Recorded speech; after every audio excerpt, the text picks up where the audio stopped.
at siya ang ulo ng katawan sa makatwid bagay ng iglesia. Mga kaibigan, narinig po ninyo, ang isang katawan po na tinutukoy po ni Apostol Pablo ay ang iglesia. Malimit po nating marinig sa ating mga taga-subaybay at sa mga hindi po natin kapananampalataya. Napakarami daw pong nakatatag na iglesia ngayon sa daigdig. Totoo naman yun. Opo. Alin po ang tinutukoy na tunay na iglesia? Magandang araw po sa inyong lahat. Sir JR po ng Usap-Usap University at mga ka-youth. It's always nice to be seeing you once again. And for our episode ngayon, ito po ay parte ng atin po mga past na mga topics patungkol sa end of the world. Ayan, patungkol po sa second coming, rapture. At isa po yan sa mga pinaka-common po na paniniwala ng iba't ibang mga sekta at denominasyon sa Pilipinas. Na darating nga po si Jesus Christ, may darating na Messiah, at ang mundo nga po ay magugunaw mga ka-youth. Para po sa ating mga baguhan, dito po sa Usap-Usap University, ang ginagawa po natin, nanonood tayo ng mga religious preachings, mga sermons, mga debate at iba pa. And for this particular one, ito po ay coming from the perspective po ng Iglesia ni Cristo or ng Church of Christ, of course. At ito po ay sinend sa atin via Facebook mga ka-youth. At sa aking background bilang host, ako po ay dating university debater mula po sa MSU IIT sa loob po ng 3 taon. Ako rin po ay nakapagdebate sa ABS-CBN News Channel, member ng isang international public speaking organization at representante ng Pilipinas sa isang conference na inorganisa ng Harvard University sa Amerika. Mga ka-youth, hindi po ako mangaral, hindi po ako preacher, isa lamang po akong hamak na video reactor. Hindi rin po ako kaanib ng Iglesia ni Cristo, so please expect na posible po na may agreement po ako sa aking napapanood or disagreement din po sa aking napapanood. But one thing I can guarantee you, wala po akong religious agenda, wala po akong sasabihin na isang particular na reliyon ay dapat niyong kaaniban o isang particular na reliyon ay dapat wag niyong kaaniban. Ang sa akin lamang po, nagbibigay lang ako ng instant and honest lamang po na reaction. So, if everything now is ready mga ka-youth, sabayan niyo po ako, let us watch this video together. Let's go.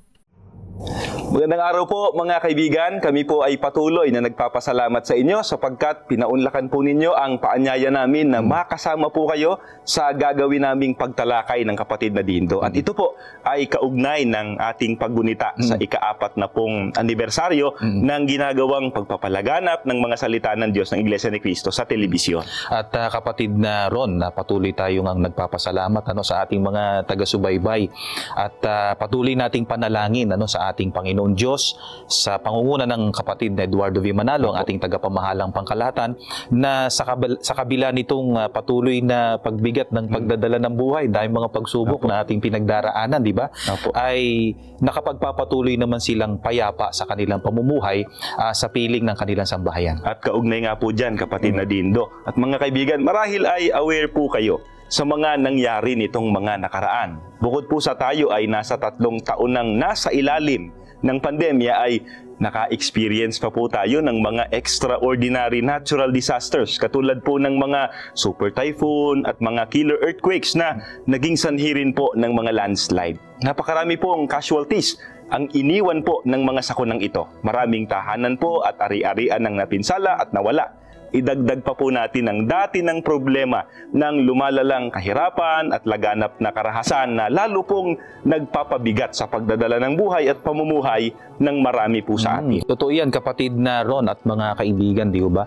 At ang mga ito, yung mga sinabi po ng kapatid na Ron, ay nagdulot po sa marami ng alalahanin. Yung tinatawag, kapatid na Ron, na anxiety, at kawalan ng peace of mind. Ang mga pangyayari pong ito ay hindi po natin dapat ipagtaka. Dahil ipinagpauna na po ito ng Biblia bilang palatandaan po ng araw ng paghukom.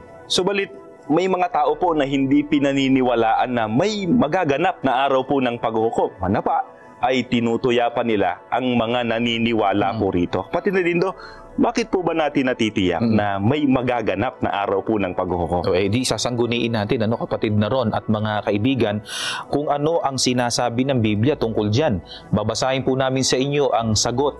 Dito po sa 2 Pedro, sa 3, sa 5 hanggang 7, ganito ang nakasulat.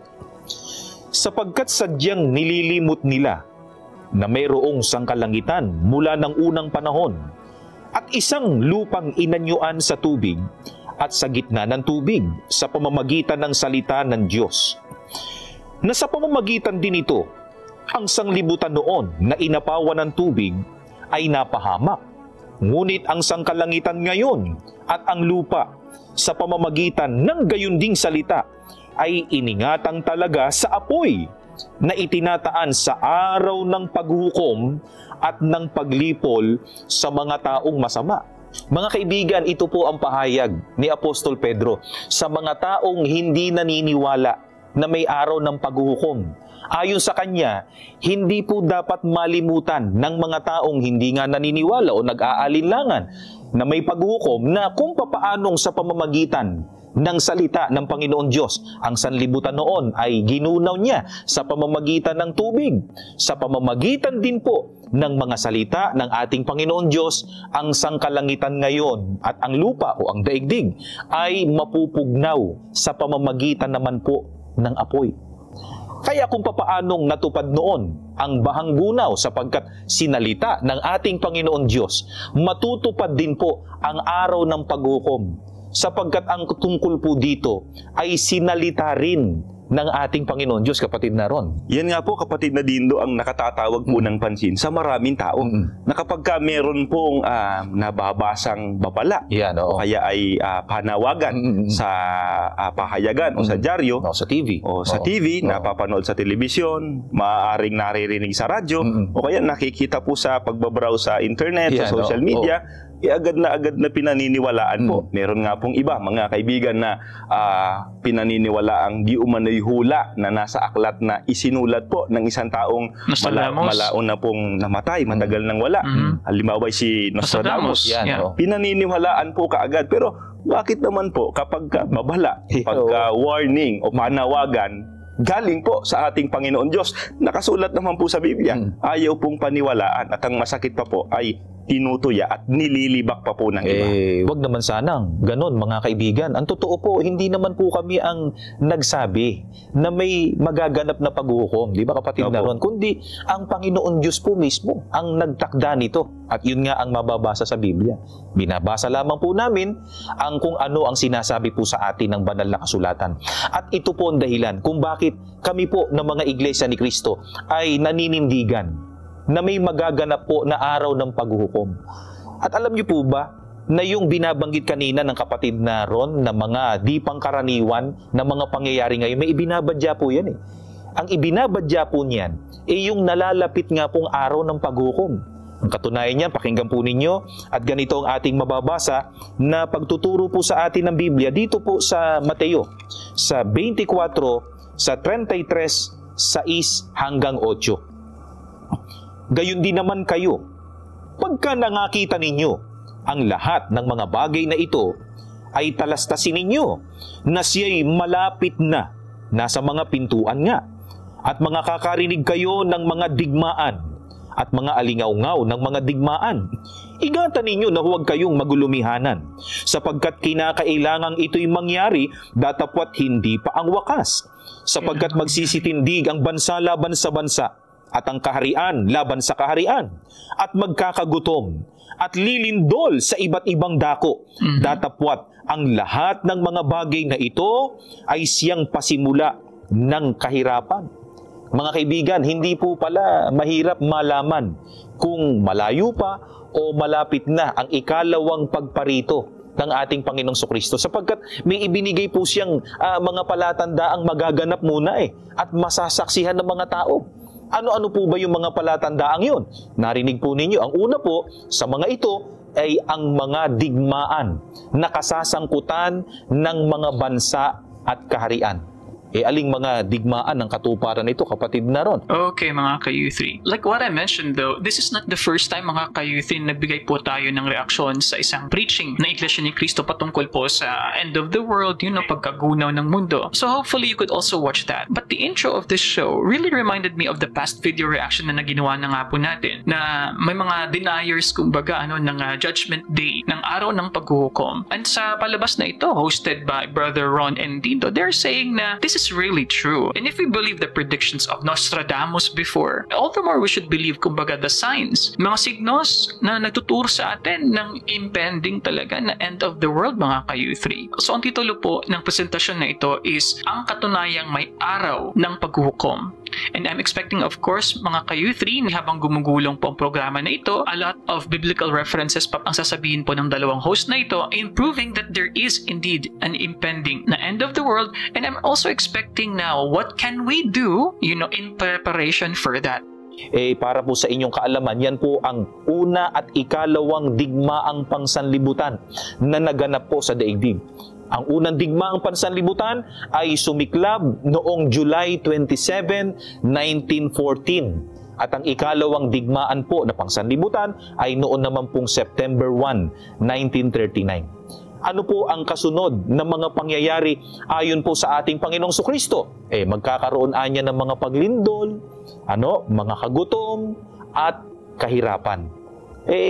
Alam po ng ating mga taga-subaybay, kapatid na ron, na talagang nangyayari ngayon at daman-dama po ng ating mga taga-subaybayan. Totoo, meron ka ngang parang na-research dyan tungkol po sa kahirapan, kapatid na ron. Di ba? Tama po kayo. Ayon nga po sa isang artikulo online, mula po 2019 to 2022 ay tumaas po ang bilang ng mga walang makain sa mundo. Ayan, Apektado po ang halos 10% ng populasyon po ng daigdig at naragdagan po ang bilang ng mga undernourished ng 150 million.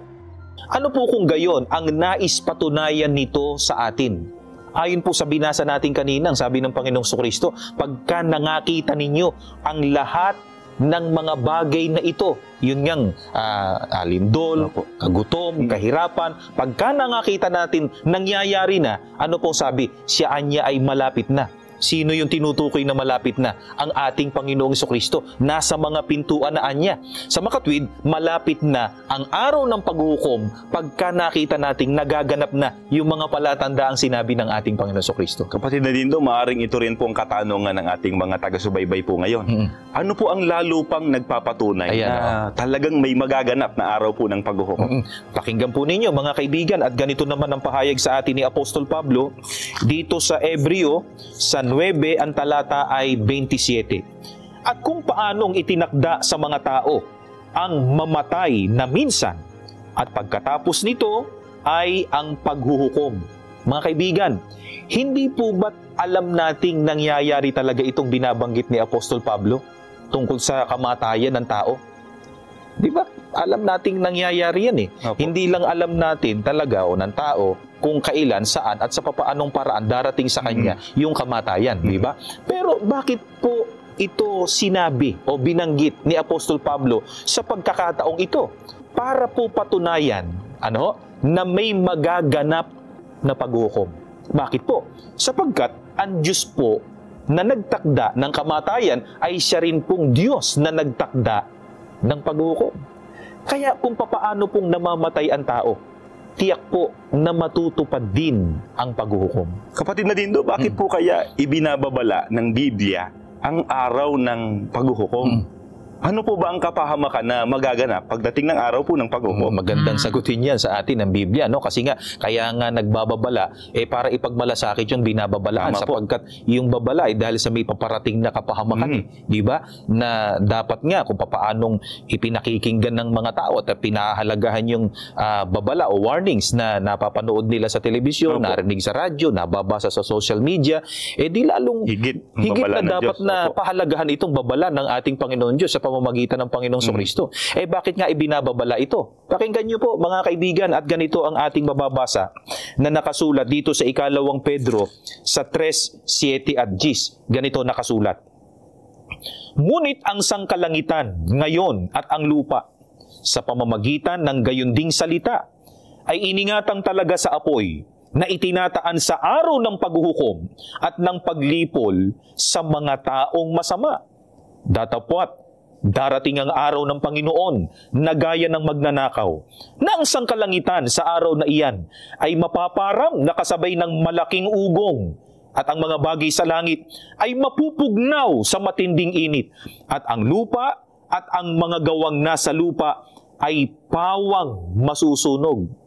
Mga kaibigan, hindi po pala natin dapat ipagwalang bahala ang tungkol sa araw ng paghukom, sapagkat sa araw po na yon, napakalaking kapahamakan po ang magaganap.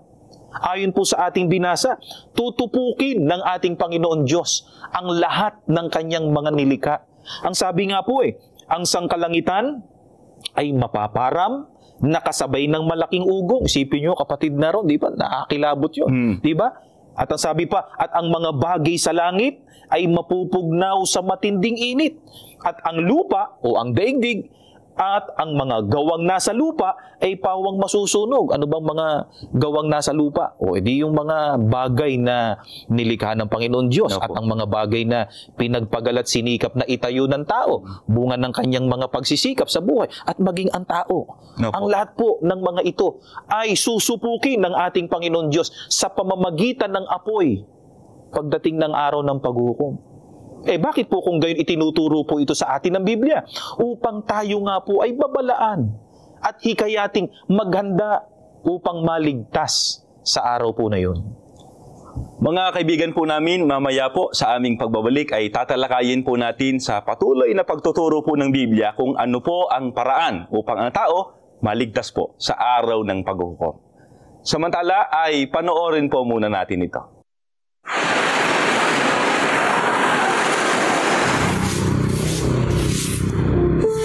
Wala ho kaming bahay, sa ganito lang, kalisada lang kami natutulog. Pero kami, umalis kami parang, ayan, magdala ng sako, mga ngalaka, mano-mano. Minsan naabot madaling araw. Minsan sa awa naman Diyos, may makita kaming pagkain sa basurahan o ano, pinakain namin sa palagay namin okay lang.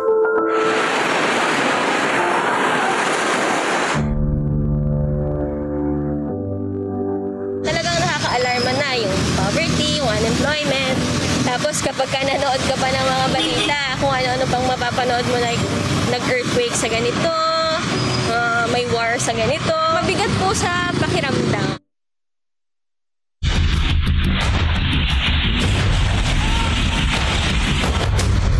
Mula sa mga digmaang sumiklab at patuloy pang nagaganap, hanggang sa lalong lumulubhang kahirapan. Mula sa pagsama ng mga tao hanggang sa matitinding trahedya at kalamidad. Mula sa pandemya hanggang sa kawalang interes ng tao sa relihiyon. Do you pray? I don't even pray when I almost died of malaria. Nasaksihan ng lahat sa mga nagdaang taon ang pandaigdigang krisis na nagdudulot ng pagkabahala at takot. Kamakailan ay niyanig ng magnitude 7.8 na lindol ang Turkey at Syria. 9 na oras lamang ang nakararaan ay muling umuga ang lupa. Yaratık gördük ama çocuklar içeride. Çocuklar bir şey. Idagdag pa ang naitalang mahigit 1,000 aftershocks. Sa Pilipinas, partikular sa Abra at mga karatig probinsya ay naramdaman din kamakailan ang matinding pagyanig ng lupa. Meron na naman po! Nag-aftershock na naman! Taon-taon ang ganitong kalamidad kasama ng mga bagyo, baha, tagtuyot at iba pa ay pumipinsala ng mahigit sa 40,000 buhay. At sa taong 2022 lamang ay mahigit 300 bilyong dolyar na ang nawala sa pandaigdigang ekonomiya bunga nito. Nagkaroon po ng pagtigil sa pagkilos ang ekonomiya natin dahil sa mga lockdowns po. At kasalukuyan po ay ito po ang main issue ng iba't ibang mga organisasyon na kinabibilangan ng iba't ibang mga ekonomista at iba't ibang mga leader ng iba't ibang bansa sapagkat gusto nilang gamutin. Pero halos parang ang epekto ay ngayon at lalo pa ring lumalala. Ang recession ay patuloy na pagbagsak ng ekonomiya sa iba't ibang bansa. Ang COVID-19 ay sinasabing nagpatigil sa mundo. Sa pag-aaral na isinagawa ng The World Bank at ng United Nations Global Compact, mula 70 milyon ay umabot na ng mahigit 700 milyon ang inaalipin ng matinding kahirapan bunga ng pandemya. Ayon naman sa World Health Organization ay mahigit 700 milyon na ang nagkasakit at mula dito'y halos 7 milyon na ang naiulat na nasawi. Patuloy rin na nagdudulot ng pagkabahala at takot ang nagaganap na digmaan ng Russia at Ukraine, lalo't daan-daang libong buhay na rin ang nawala dahil dito.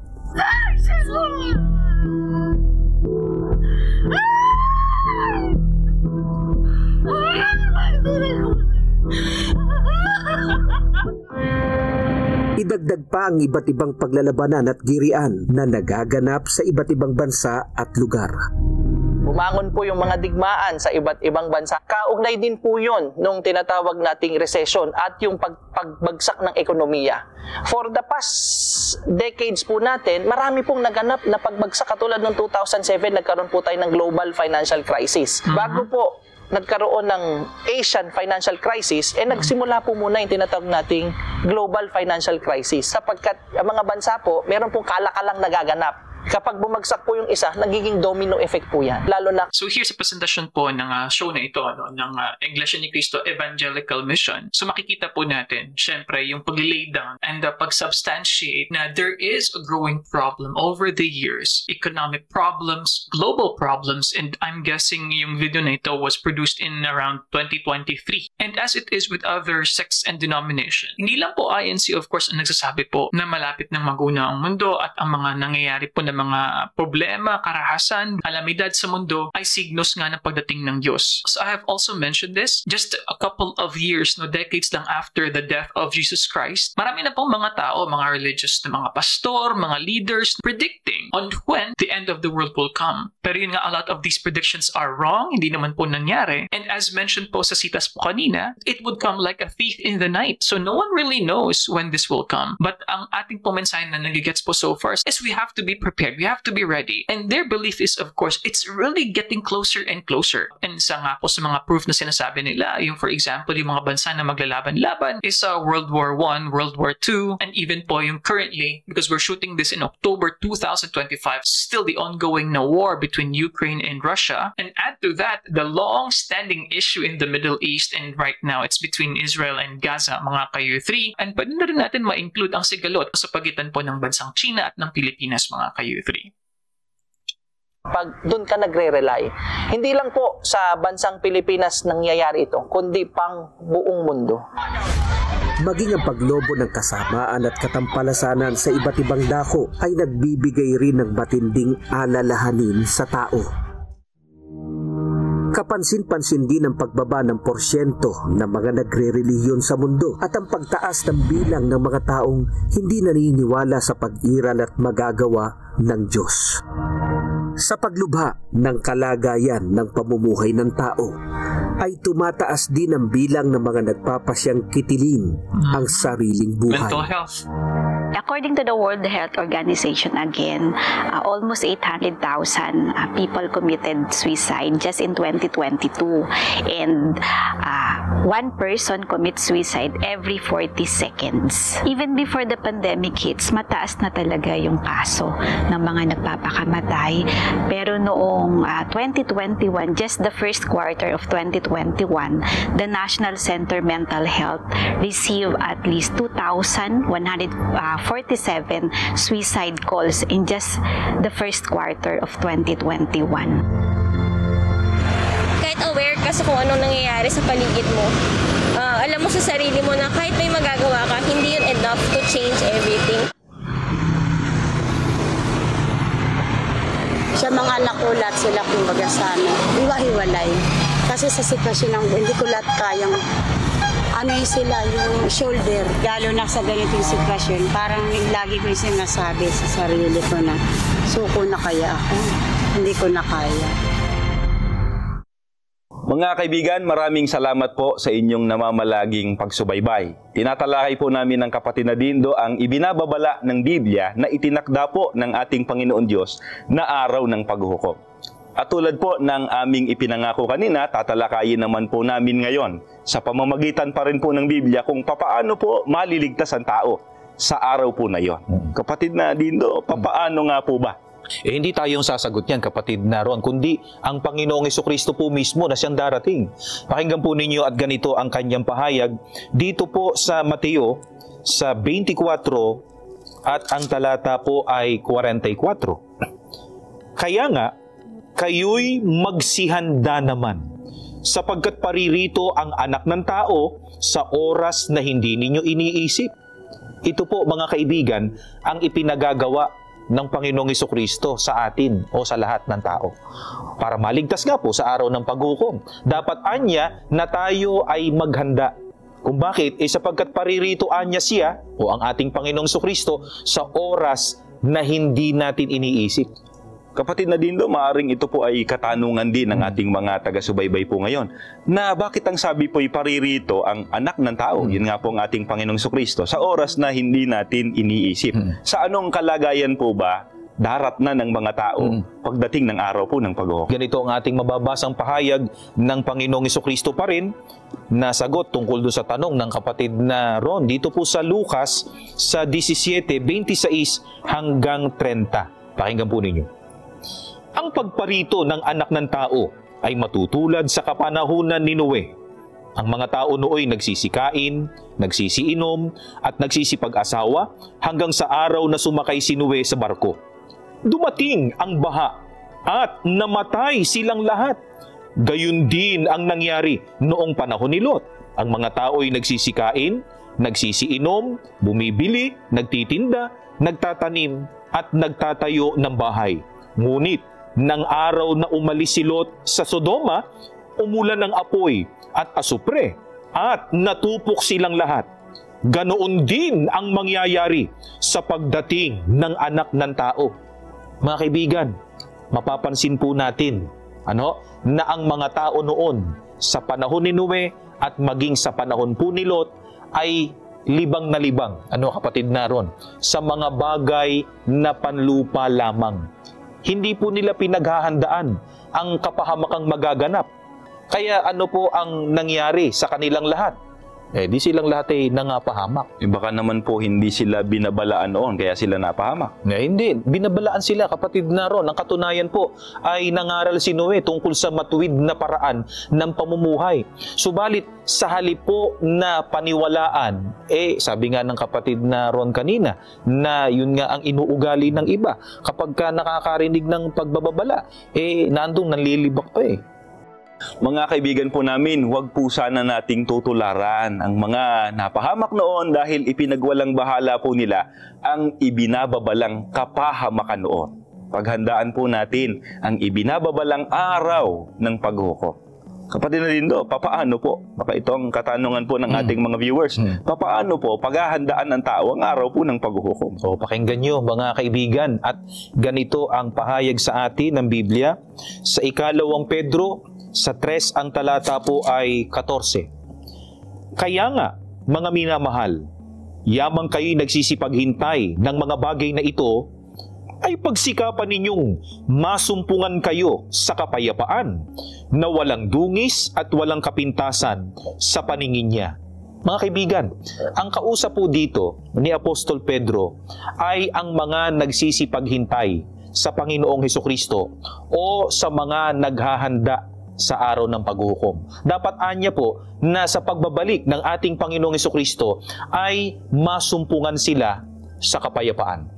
Kapatid na Dindo, ano po ang kahulugan na dapat masumpungan ng tao sa kapayapaan? Kasi baka sabihin po ng iba na saang dako sa mundo hahanapin ng tao ang kapayapaan, samantalang ipinagpauna na daw po ng Biblia ang magiging kalagayan po ng daigdig natin. Kaya nga sa kasalukuyan wala pong kapayapaan. Pakinggan po ninyo mga kaibigan, at ganito po ang pagtuturo ng Biblia dito po sa Kolosas 3 ang talata po kay 15. Pakinggan po ninyo sagot. At maghari sa inyong puso ang kapayapaan ni Kristo, na diya'y tinawag din naman kayo sa isang katawan, at kayo'y maging mapagpasalamat. Mga kaibigan, ang kapayapaan po na tinutukoy ni Apostol Pedro ay ang kapayapaan po ng Panginoong Hesukristo. Gaya po ng tinalakay na po natin sa maraming pagkakataon, ito rin po ang kapayapaan sa Diyos o kawalang hatol sa pamamagitan po ng Panginoong Hesukristo. Ngunit, ang lahat po ba ng tao ay nagtamo nito? Hindi po eh. Kundi ayon po sa Biblia, ang nagtamo nito ay ang mga tinawag sa isang katawan. Dito po dapat masumpungan ng tao upang maging karapat dapat sa pagbabalik ng ating Panginoong Hesukristo. Okay, and before we continue here mga ka-U3, so dahil na-mention dito ni Brother Dinto yung sa idea nga po ng isang katawan, so I think ang magiging direction ng kanyang preaching, the church as the body of Christ, and we have to be a member of the body of Christ to experience peace. Yung na-mention nga po kaya ni Brother Dindo, kawalan ng hatol, and this could only be experienced if you are part of the Iglesia ni Cristo. That is, I think, pero gusto ko lang po i-mention mga ka-U3, nandito po sa notes po natin, yung patungkol po sa mga nangyayari nga po na mga kalamidad, kahirapan, na experience natin na karahasan. Ma-insert ko lang po na sa issue po ng pagtitil po ng buhay, mga suicide rates po actually. Relatively, hindi pa rin naman po ganun kataas ang ating suicide rate no sa Pilipinas. Medyo masiyahin pa rin naman tayo. And Filipinos are known to be very resilient. Pero sa totoo lang po is tumataas naman ang issue po ng mental health dito po sa ating bansa. On top of my head, ang mga bansa po na mas common no, na nagkakaroon ng napakatinding mental health issue, mga bansa ng Korea at Japan, kung di ako nagkakamali. Going back to the idea ng end of the world, kung titingnan po natin as what happened with the great flood po kay Noah, because of humans' wickedness, nagkaroon nga ng matinding baha at nalipol po lahat po ng mga tao, no? Even mga animals, lahat ng mga creatures. And after that is a reset. So, I'm not sure if madidiscuss po ni na Brother Dindo and Ron dito, but after this quote-unquote end of the world as we know it seems to me that there will be a reset. Kung may alam po kayo na link po na magdidiscuss pa further dahil actually medyo malapit na matapos ng video na ito. Kung may alam pa po kayo na link po ng preaching ng Iglesia ni Cristo discussing more in detail ano mangyayari pagkatapos ng end of the world, please comment below mga ka-Youthy. Dahil I believe medyo magkapareho nga itong idea ng paglipol, paggunaw ng mundo, and then a reset ng humanity or at least a restoration of heavenly order mga ka-Youthy. Sinusundan po ng ating mga taga-subaybay yung ginagawa nating pag-aaral at gusto po nilang malaman kung alin po yung katawan na tinutukoy. Edi Biblia pa rin ang ating pasasagutin. Nakasulat po naman ng sagot dito sa Colosas pa rin, ngunit dito naman po sa 1 ang talatay 18. At siya ang ulo ng katawan sa makatwid bagay ng iglesia. Mga kaibigan, narinig po ninyo. Ang isang katawan po na tinutukoy po ni Apostol Pablo ay ang iglesia. Malimit po nating marinig sa ating mga taga-subaybay at sa mga hindi po natin kapananampalataya. Napakarami daw pong nakatatag na iglesia ngayon sa daigdig. Totoo naman yun. Opo. Alin po ang tinutukoy na tunay na iglesia? Mga kaibigan, may pangalan po ang iglesyang katawan ng ating Panginoong Hesukristo. Ito po ang iglesia ni Kristo. Gaya po na mababasa po natin dito po sa Roma 16:16, pakinggan po ninyo. Magbatian kayo ng banal na halik. Lahat ng iglesia ni Kristo ay bumabati sa inyo. Sa makatwid, mga kaibigan, sa pagbabalik po ng Panginoong Hesukristo sa araw nga ng paghukom, kailangan po, inuulit po namin, kailangan na ang tao ay datnan niya na nasa iglesia ni Kristo. Dahil po diyan, kapatid na Dindo, ano po ang paanyaya ng atin pong Panginoong Hesukristo sa lahat upang maggamit po ng kaligtasan pagdating po ng araw ng paghuhukom. Pakinggan po ninyo at napakaganda po nitong paanyaya ng ating Panginoong Hesukristo na nakasulat po dito po sa Juan, sa 10 ang talata po ay 9. Ako ang pintuan. Sino man na pumasok sa loob ng kawan, sa pamamagitan ko ay magiging ligtas. Mga kaibigan, ang paanyaya pong ito ay, sabi nga namin kanina, mula sa ating Panginoong Hesukristo. At kapag ka ito po ay sinunod ng sino man, ay ikapagtatamo niya ng kaligtasan. Ano po ang kaanyang paanyaya? Ang sabi po niya, sino man na pumasok sa loob ng kawan, sa pamamagitan ko ay magiging ligtas. Sana po, mga kaibigan, nadarama natin ang napakalaking paghahangad po niya o ng ating Panginoong Hesukristo na tayong lahat ay maligtas. Kaya wala pong dahilan para ito po ay ating tanggihan o ipagwalang bahala? Gusto po itong malaman ng mga patuloy na nagsusuri po sa atin kung alin po ang kawan na tinutukoy na doon po napaloob yung mga taong pumasok kay Kristo na sila po ang pinangangakuan ng kaligtasan. At nais nating bigyan diin sa ating mga taga-subaybay na yung kawan na tinutukoy hindi marami. Kaya nga ang banggit ang pumasok sa kawan, hindi sinasabing mga kawan At kung ano po ang pangalan ng kawan na tinutukoy na dapat pasukan ng tao para maligtas, ang nakasulat po dito sa Gawa 20 at ang talata po ay 28. Ingatan ninyo kung gayon ang inyong sarili at ang buong kawan, narito'y hinirang kayo ng Espiritu Santo na mga katiwala upang pakanin ang iglesia ni Kristo na binili niya ng kanyang dugo. Ang kawan po, mga kaibigan, na siya ring binili o tinubos sa pamamagitan po ng dugo ng ating Panginoong Jesucristo ay ang iglesia ni Kristo. Ito po yung binabanggit kanina ng Biblia na kailangang pagsikapan po na magawa ng lahat ng tao. Na bago dumating ang araw po ng paghuhukom, kailangang masumpungan ang tao sa loob ng iglesia na katawan ng Panginoong Jesucristo. Ang pangalan po, narinig ninyo, iglesia ni Kristo.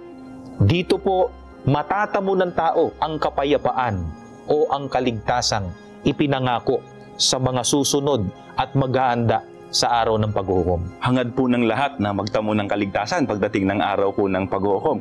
Gusto nating malaman, po ng ating mga taga-subaybay kung gaano po katiyak ang kaligtasan ng mga nagtamo ng katubusan sa pamamagitan po ng ating Panginoong Jesucristo. Tiyak na tiyak, kapatid na ron at mga kaibigan, ang katunayan, babasahin po natin ang nakasulat dito sa Roma sa 5:8 hanggang 9. Ngunit ipinadama ng Diyos ang kanyang pag-ibig sa atin nang mamatay si Kristo para sa atin noong tayo'y makasalanan pa. At ngayong napawalang sala na tayo sa pamamagitan ng kanyang dugo, lalo nang tiyak na maliligtas tayo sa poot ng Diyos sa pamamagitan niya. O mga kaibigan, sabi ni Apostol Pablo sa mga tinubos ng dugo ng ating Panginoong Jesucristo, kapatid na ron, o mga nasa iglesia ni Kristo, ang sabi niya, ngayong napawalang sala na tayo sa pamamagitan ng kanyang dugo, lalo nang tiyak na maliligtas tayo sa poot ng Diyos. Kaya siguradong sigurado po yung kaligtasan ng mga taong pumasok sa iglesia ni Kristo. Hindi sila nagbabaka sakali, kapatid na ron, sapagkat ang sabi, lalo ng tiyak na maliligtas sa araw ng paghuhukom. Dahil po sa mga katotohanan naririnig po natin galing po sa Biblia, ang tanong po namin ay dapat po bang ipagpaliban ng tao ang pagharap tungkol dun sa kanyang kaligtasan? Kailan po dapat harapin ng tao yung mga bagay na may kinalaman po sa kanyang kaligtasan? Magandang tanong yan, kapatid na ron, kasi yun nga ang minsan ay naririnig natin sa iba na naiintindihan naman nila yung kahalagahan ng iglesia ni Kristo sa awa ng ating Panginoon. Kaya lang po, sapagkat yun nga naririnig nila mula sa Biblia. Dahil nga sa ang idinadahilan nila ay abala sila dahil sa kanilang mga paghahanap buhay, pag-aasikaso, sambahayan, yun nga, pag-aaral, hindi nila magawa agad yung pag-anib sa iglesia ni Kristo. Alam nyo, mga kaibigan, ang buhay kasi ng tao, kapatid na ron, hindi natin hawak ang hangganan nito. Alam naman natin may wakas ito darating ang kamatayan. Pero alam nyo, mga kaibigan, ang pag-anib po sa iglesia ni Kristo, hindi po natin dapat ipagwalang bahala. Habang tayo ay buhay at malakas, dapat po natin gawin agad ito. Katunayan, may payo sa atin ng Biblia. Ganito ang ating mababasa dito sa 2 Korinto, sa 6 ang talata ay 2, ganito ang pahayag sa atin, mga kaibigan. Sapagkat sinasabi niya, sa kaukulang panahon ay pinakinggan kita. Sa araw ng pagliligtas, sinaklolohan kita. Ngayon na ang kaukulang panahon. Ito na ang araw ng pagliligtas. Mga kaibigan, kanina po ay narinig ninyo ang paanyaya ng ating Panginoong Jesucristo upang ang sino man ay makatiyak ng kaligtasan na kailangan po na pumasok sa Kanya ang lahat o sa iglesia ni Kristo. Kailan po ito dapat gawin ng lahat? Ang sabi po ni Apostol Pablo, ngayon na ang kaukulang panahon. Ito na ang araw ng pagliligtas. Mga mahal po naming taga-subaybay, pahalagahan po sana ninyo ang pagtuturong ito ng banal na kasulatan upang sama-sama po nating paglingkuran ang nag-iisa at makapangyarihan Diyos at tamuhin natin ang kaligtasang ipagkakaloob niya sa pamamagitan po ng ating Panginoong Hesukristo.